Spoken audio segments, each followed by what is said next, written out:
In one big village lived families of bear, deer, ravens, kingfishers, sparrows, and others. It was a time when there was not much to do. How shall we pass the time? The people of the village wondered. Let's get the families together and sing and eat, suggested Raven. Sure, said Kingfisher. That's a good idea.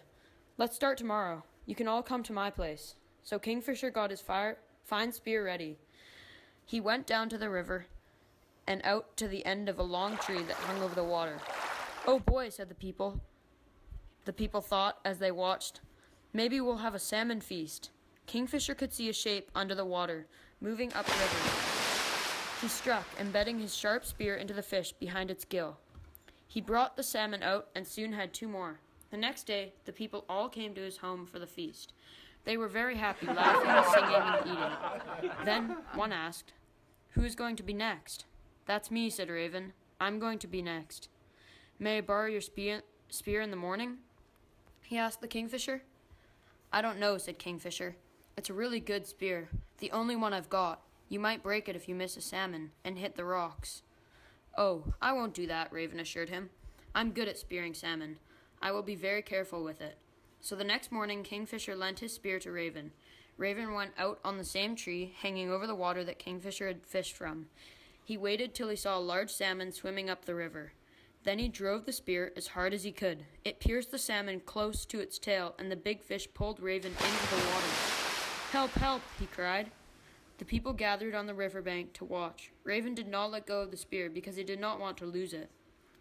Someone went down into the river finally and pulled him out. He was a mess of wet feathers. "Why did he do that?" the people questioned.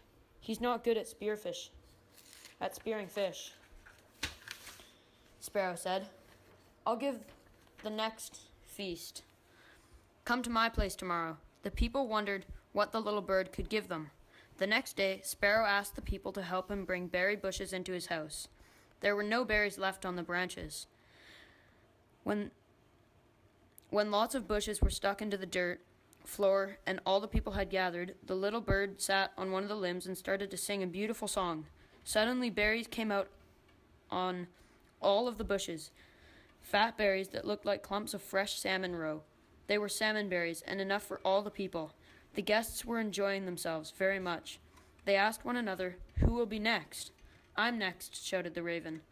"What are you going to give us?" "Salmon berries, just like the sparrow." So they all went again to Raven's house, where Raven had got his helpers to stick a bunch of bushes into the floor, just like the sparrow had. They watched as he tried to sit on one of the branches. He was so heavy the bush wobbled. It could hardly hold him. Raven started whistling and trying to sing like a sparrow. 1 or 2 blossoms came out on the bush, and only 1 half-rotten berry. "He's always imitating someone," exclaimed the guests, as they turned their backs on him in disgust. The next day they were all invited to the deer's home for a nice roast of venison. The Raven would not go. He was thinking about his past 2 failures and how all the people laughed at him. "Come on, Raven," they called. "No, I won't," Raven sulked. But then he smelled the delicious meat cooking and changed his mind. "It's too late now," he was informed, "but if you want some meat, you can stick your beak through the knothole and we will give you some." So he put his mouth through the knothole. They gave him a strip of meat. It was wrapped around a small stone that had been heated red, hot on the fire. "Gwaw!" cried Raven, when he tried to gobble it down. Then he flew away. But when all the people had gathered the next day at Harbor Seal's house, Raven was there too. The Harbor Seal had made a big fire in his house and lined up several wooden pots. Beside it, he bathed and stood close to the fire, holding his hands to the flame.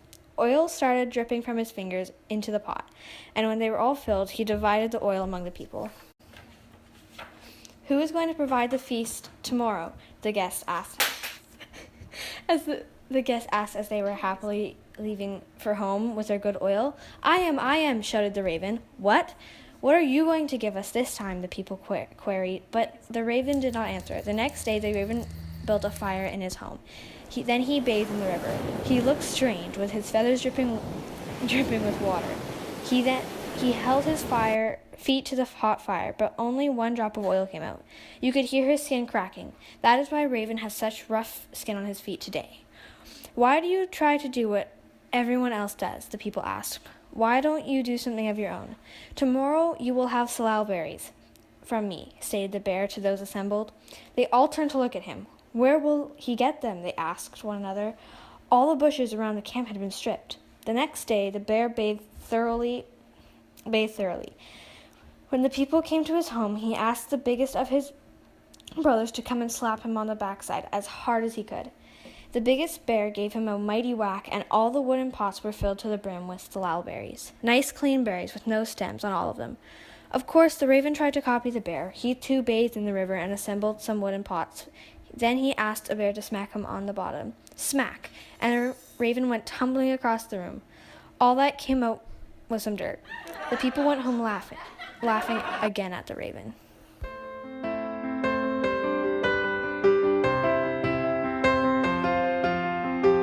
Through a line out to pull you to me. If you don't get it, then you don't get it. You made your mind.